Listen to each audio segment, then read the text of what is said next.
Welcome back to Banging the Can, the Houston sports show that does not apologize for championship rings and tings, presented by Bolin Media. I am your host, Ross Bolin, and today we have to start our show on a rather solemn note as we say goodbye to an H-Town legend who is moving on after 7 seasons here in Houston. The 38-year-old Yuli Gurriel, known affectionately as La Piña to Astros fans, the American League batting champion and Gold Glove recipient in 2021, is joining the Miami Marlins as a fan favorite and fixture during the most dominant run of Astros baseball in the history of the franchise.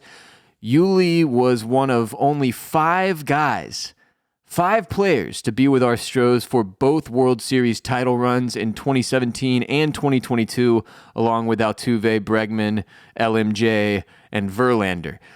During last year's regular season, Yuli was notably not himself, really struggled at the plate, but in the postseason, he turned shit up, going 17 of 49 with 2 home runs, 4 RBIs, and 4 runs scored before hurting his knee and missing the championship-clinching Game 6 of the World Series.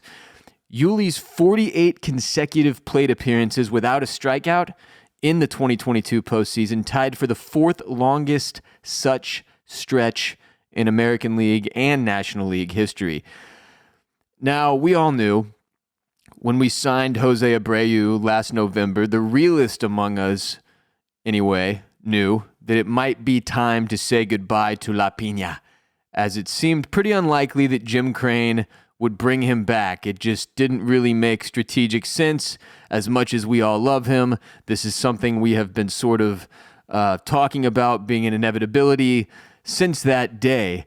And this week it became official as news broke that Yuli has signed a deal with the Marlins. And while it is always sad watching a longtime fixture of the franchise go, we have no shortage of fond memories to celebrate from Yuli's tenure here in Houston, whether it be the bottom of the 6th 2-strike bomb into the Crawford boxes he hit against the Yankees in the 2022 ALCS, most recently, or the bottom of the 4th inning 3-run game-tying jack against the Dodgers in Game 5 of the 2017 World Series, or his 3-run dinger in the 1st inning against the Yankees in the 2018 ALCS.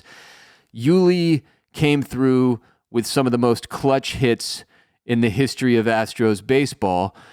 And look, when you have such a well-constructed team and witness the forming of a dynasty like Astros fans have been fortunate enough to experience over the last several years, inevitably, you're going to mourn the moving on of some legends along the way. And admittedly, there's been no shortage of that for us here in Houston over the last few years in particular. Feels like every offseason we end up saying goodbye to somebody that we all loved, worshipped even. And this offseason is no different. Now, it's a little bit more expected and a little less painful, I think, in the case of Yuli than, say, Carlos Correa, right?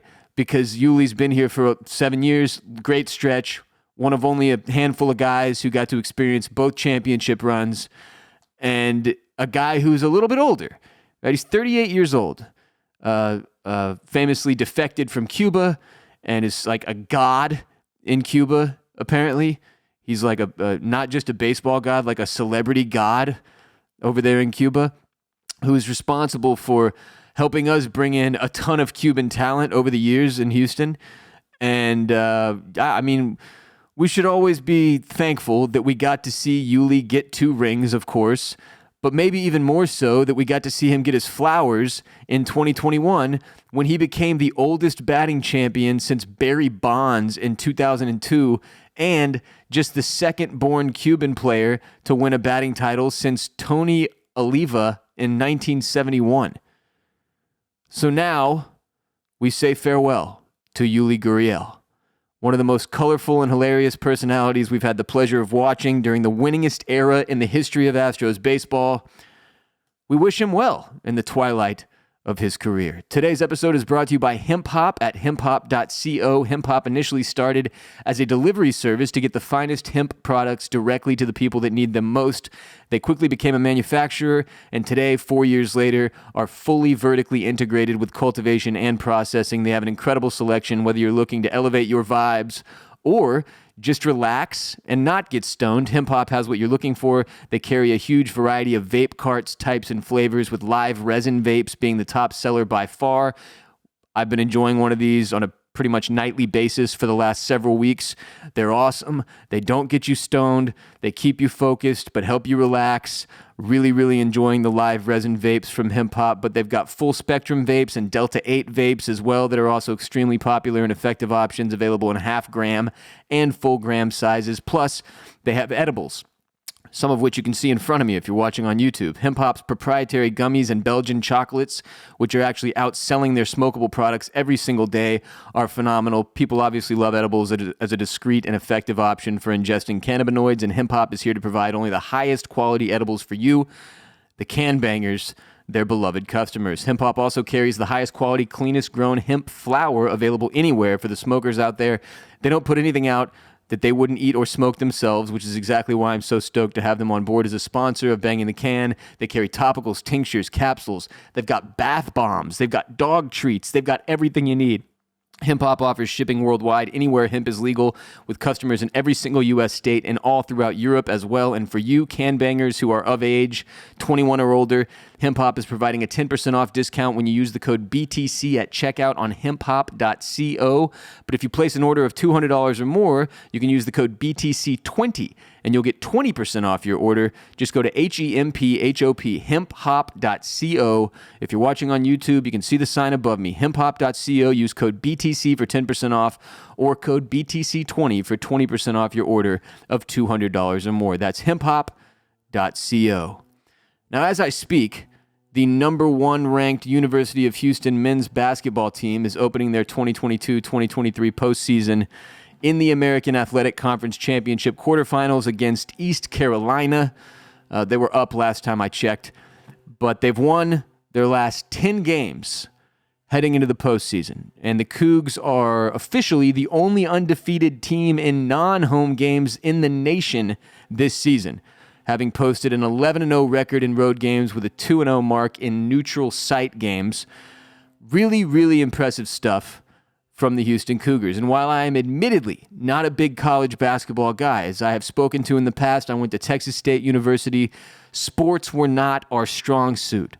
Raging was our strong suit.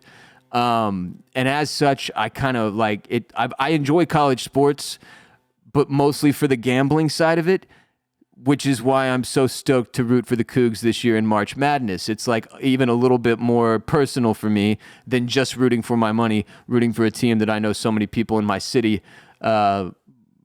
enjoy rooting for. So got that to look forward to. It's awesome. Cougs really did it this season. Great stuff. And March Madness is very, very close to beginning. Cannot wait for that.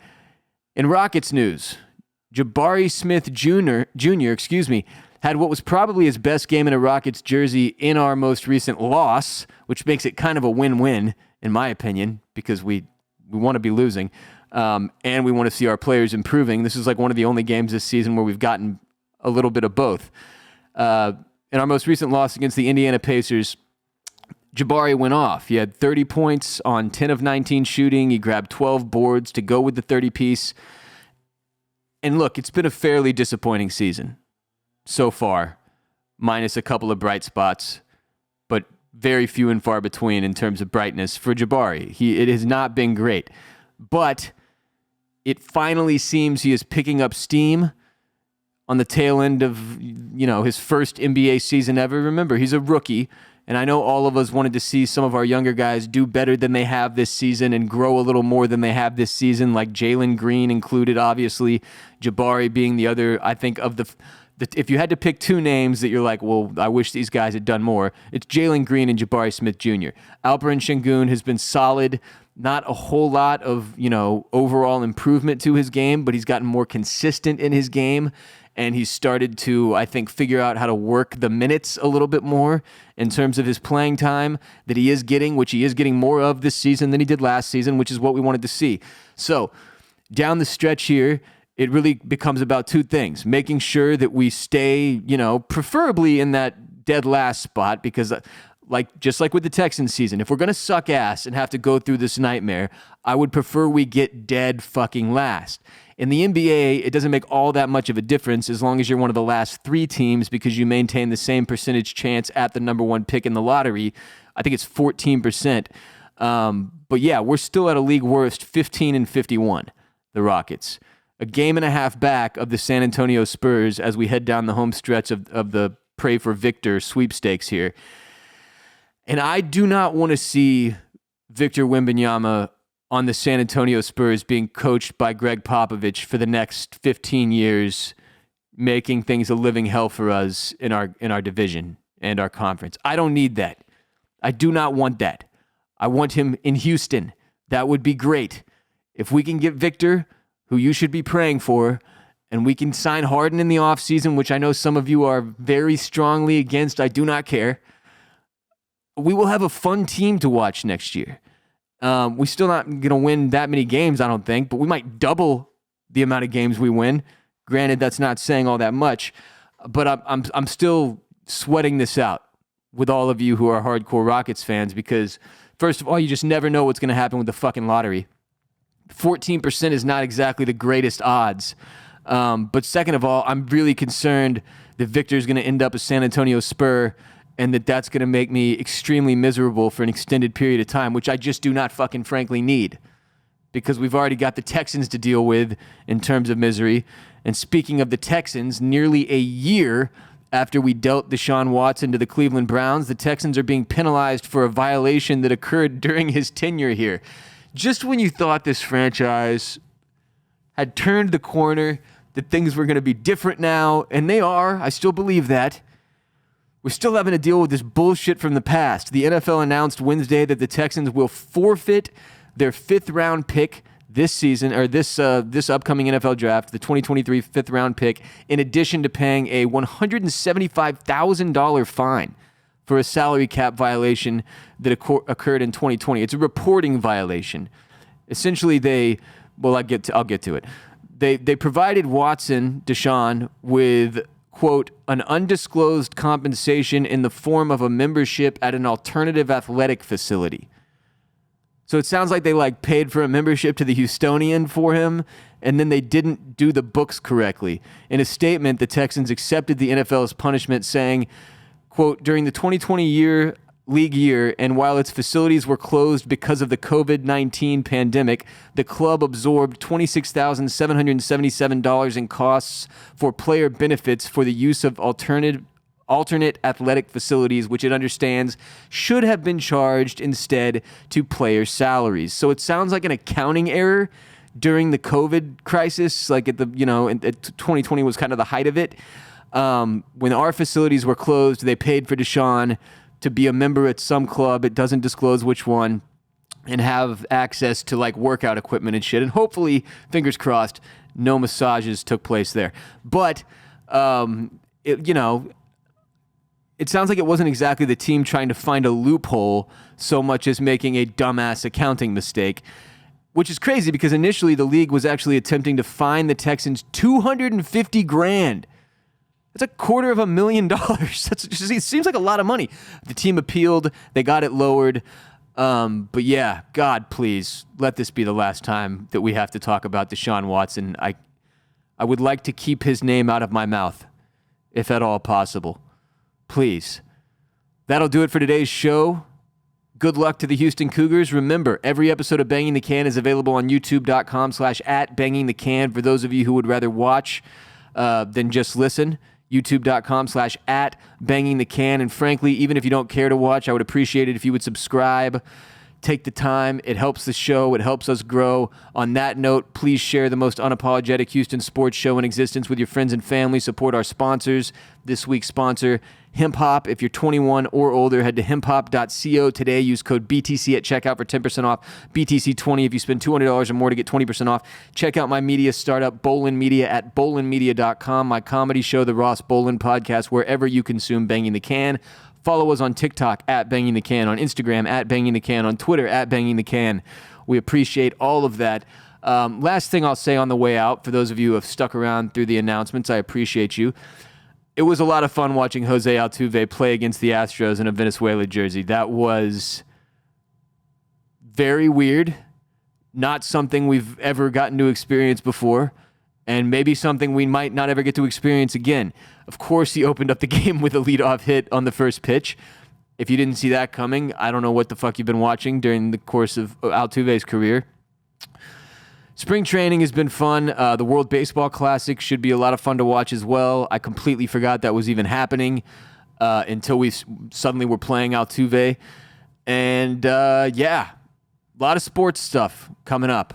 We are exiting the dark period of the year between football ending and baseball starting, where there's not a whole lot going on, and entering what is like one of the most exciting times of the year, where you've got the NBA, you've got Major League Baseball, you've got March Madness, you've got the NFL Draft approaching in April, I guess. Lots happening, going to be a lot to talk about, and I will be back for all of that discussion very soon. I am Ross Bolin. You can follow me on Twitter and Instagram at WRBOLEN. I'll be back soon. Until next time, H-Town, stay down.